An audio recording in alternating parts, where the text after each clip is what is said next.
वक्फ board Chhattisgarh के अध्यक्ष श्री सलीम अशरफी जी से निवेदन है माननीय मुख्य अतिथि महोदय के स्वागत के लिए। ब्रेवरेज कॉरपोरेशन के अध्यक्ष माननीय श्री देवजी भाई पटेल से निवेदन है माननीय मुख्य अतिथि महोदय के स्वागत के लिए।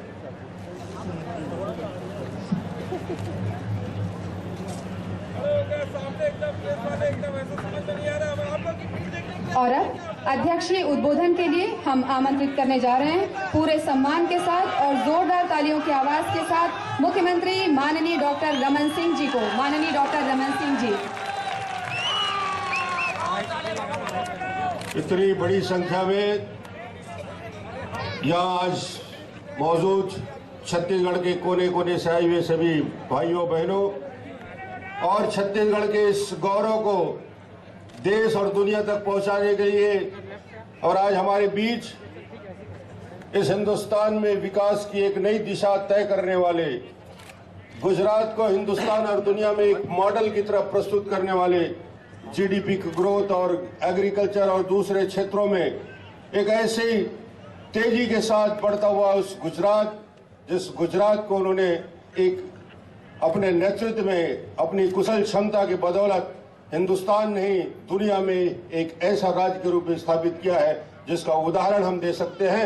ऐसे नरेंद्र भाई मोदी जी का मैं छत्तीसगढ़ की धरती पे राज्योत्सव पे स्वागत करता हूं। तालियां बजा के आप स्वागत करेंगे। मोदी जी मुख्यमंत्री के रूप में आ चुके हैं, मगर माननीय मोदी जी संगठन महामंत्री के रूप में जब संयुक्त मध्य प्रदेश और छत्तीसगढ़ था तब वो संगठन के प्रभार में हम सबके साथ हम सबका मार्गदर्शन उस समय मिलता रहा। अलग अलग भूमिका में छत्तीसगढ़ की इस मिट्टी से सदा जुड़ने वाले नरेंद्र जी आज अपने इलेक्शन और व्यस्तता के बावजूद अपने पूरे कार्यक्रम को छोड़कर छत्तीसगढ़ के राज्योत्सव में हम सबको शुभकामनाएं देने आए हैं। छत्तीसगढ़ वासियों की जो प्रेम है वो दिखाता है। एक बार हम छत्तीसगढ़ को गौरवान्वित करने वाले वो नारे जो पूरे रायपुर तक और छत्तीसगढ़ के कोने में गूंजे, जय छत्तीसगढ़ का नारा लगाएंगे ताकि पता चले कि लाखों की संख्या में लोग यहाँ बैठे। जय छत्तीसगढ़, सबले बढ़िया। अरे आवाज बिल्कुल, क्या बात है, पानी तो गिर नहीं रहा है। सबले बढ़िया। मैं आज इस राज्योत्सव के इस महाकुंभ में आप सबका स्वागत करता हूं। नरेंद्र भाई मोदी जी, हमारी संस्कृति एवं लोक निर्माण मंत्री बृजमोहन अग्रवाल जी, उद्योग मंत्री राजेश मूणत जी, वन मंत्री विक्रम उसेंडे जी, हमारे कृषि मंत्री चंद्रशेखर साहू जी, महामंत्री शिवरतन जी, लीलाराम भोजवानी जी, महामंत्री भूपेन्द्र सवन्नी जी, आरडीए के अध्यक्ष सुनील जी, हमारे अध्यक्ष ब्रेवरेज कॉरपोरेशन देवजी भाई पटेल, अशोक बजाज जी, अध्यक्ष भंडारगिरी निगम और आप सब इस छत्तीसगढ़ के इस विकास यात्रा के 2000 से 2012 की यात्रा और उसमें 9 साल का पड़ाव, 9 साल भारतीय जनता पार्टी की सरकार में इस छत्तीसगढ़ के विकास की उस ऊंची छलांग लगाने का काम, छत्तीसगढ़ का निर्माण और छत्तीसगढ़ के निर्माण के बाद जिस तेजी के साथ विकास को हमने आगे बढ़ाया है, जिस छत्तीसगढ़ को पलायन करने वाला छत्तीसगढ़ कहा जाता था, जिसे पिछड़ा छत्तीसगढ़ कहा जाता था, जिस छत्तीसगढ़ के बारे में कहता थे कि यहाँ पे विधायकों की खरोच फरोश होती है, उस छत्तीसगढ़ को स्वाभिमान के साथ, गौरव के साथ हिंदुस्तान के नक्शे में फास्टेस्ट ग्रोइंग स्टेट आज यदि छत्तीसगढ़ को कहा जाता है, आपकी मेहनत की बदौलत है कि छत्तीसगढ़ के युवा, छत्तीसगढ़ के किसान, छत्तीसगढ़ के रहने वाले लोगों ने ये बताया है कि छत्तीसगढ़ में ताकत है। और यदि आज ये छत्तीसगढ़ विकास कर रहा है, इसके लिए यदि हम एक व्यक्ति को बधाई और धन्यवाद देना चाहेंगे, उस व्यक्ति को हम राज्योत्सव के समय याद करते हैं और छत्तीसगढ़ सदियों तक याद करता रहेगा। छत्तीसगढ़ राज्य का निर्माता इस देश के पूर्व प्रधानमंत्री अटल बिहारी वाजपेयी जी की वजह से आज छत्तीसगढ़ एक नया इतिहास की है। मुझसे लोग पूछते हैं कि राज्य निर्माण और अटल जी ने छत्तीसगढ़ बनाया, कौन सा सपना?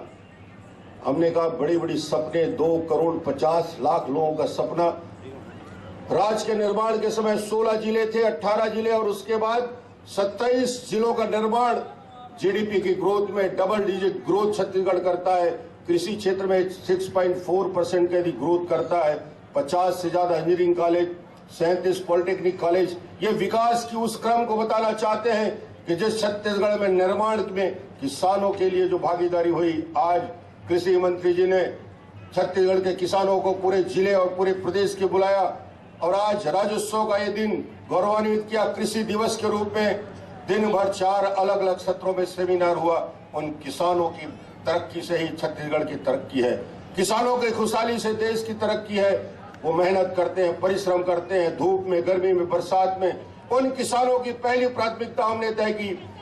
जिस दिन सरकार में हम बैठे उस दिन तय किया कि लागत मूल्य कैसे कम हो सकता है, इनपुट कॉस्ट कैसे कम हो सकता है। 16% ब्याज दर को घटा के 9% से घटा के 6%, और अब किसानों को 1% ब्याज दर में कृषि ऋण दिया जा रहा है। ये छत्तीसगढ़ में होता है।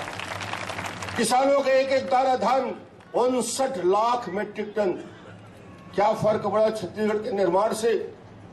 जिस छत्तीसगढ़ में 8 लाख 10 लाख मीट्रिक टन धान खरीदी होती थी, वो 8 लाख 10 लाख से बढ़ के आज 59 लाख मीट्रिक टन धान, 6,500 करोड़ की धान हम खरीदी। एक एक दाना किसानों का धान खरीदते हैं। हिंदुस्तान में अकेला राज्य है छत्तीसगढ़ जो पूरी धान की खरीदी और पूरा पेमेंट चेक से करते हैं। गरीबों के लिए योजना की कोई भूखा ना सोए छत्तीसगढ़ में। गरीबी की पीड़ा और गरीबी की तकलीफ, उस पलायन की पीड़ा को हमेशा से समाप्त कर देने के लिए यदि छत्तीसगढ़ में लोगों को 1 रुपया और 2 रुपये किलो चावल 34 लाख परिवार को दिया जा रहा है, तो हिंदुस्तान में इस मॉडल को अपनाते हुए खाद्यान्न सुरक्षा यदि दिल्ली में ला रहे हैं, तो छत्तीसगढ़ के मॉडल को उनको देखना पड़ेगा कि छत्तीसगढ़ ने क्या किया। यह आपका गौरव बढ़ता है। छत्तीसगढ़ का सम्मान और छत्तीसगढ़ की गौरव बढ़ाने के लिए छत्तीसगढ़ को विकास के उस क्रम में अभी ग्लोबल इन्वेस्टर मीट में हिंदुस्तान और दुनिया के लोग आए। 16-17 राज्यों के राजदूत आए, वहां के लोग आए, हिंदुस्तान के सारे उद्योगपति आए। हमने कह दिया कि अब हमें स्टील, सीमेंट और पावर में बहुत ज्यादा जरूरत नहीं है। नॉन कोर सेक्टर में ज्यादा से ज्यादा नवयुवकों को रोजगार मिले, रोजगार के अवसर छत्तीसगढ़ में हो। छत्तीसगढ़ का स्टील, छत्तीसगढ़ का सीमेंट, छत्तीसगढ़ का एल्युमिनियम, छत्तीसगढ़ के नवयुवकों को उसका वैल्यू एडिशन हो। एल्युमिनियम पार्क बने, फूड पार्क बने, IT पार्क बने।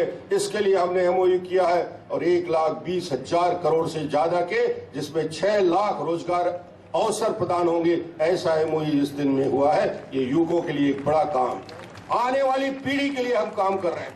नया रायपुर आपने देखा, नया रायपुर 8,000 हेक्टेयर में जो अधोसंरचना, सेक्रेटरिएट, डायरेक्टरेट, जो 250 एकड़ में जंगल सफारी और बॉटनिकल गार्डन आ रहा है, दुनिया के वो सारी सुविधा के साथ इस नए रायपुर के निर्माण को हमने 6 साल में इस छत्तीसगढ़ के 2.5 करोड़ लोगों का सपना को पूरा करने का प्रयास किया है। और नया रायपुर बन के तैयार है। देश की ऐसा राजधानी जो 21वीं सेंचुरी, 21वीं सदी की पहली राजधानी दुनिया के सामने हम बताने का प्रयास कर रहे हैं। ये छत्तीसगढ़ है।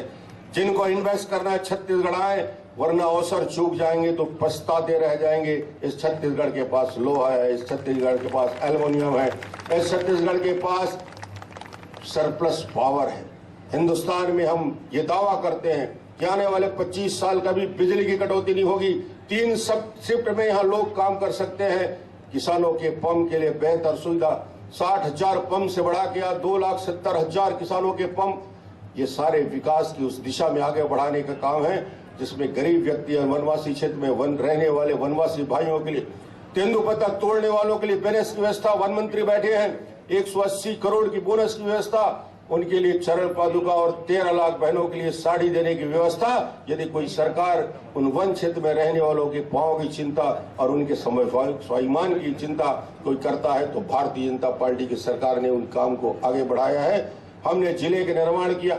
हम और आगे बढ़ते हुए एक घोषणा हमने 1 तारीख को किया था, उसको मैं दोहराना चाहता हूं। आने वाले समय में विकास खंडों का पुनर्गठन के लिए, विकास खंडों को नए सिरे से, जिले बन गए 27, तो एक आयोग का हमने गठन किया है जिसमें विकास खंडों को युक्त किया जाएगा और छत्तीसगढ़ के विकास की भागीदारी होगी।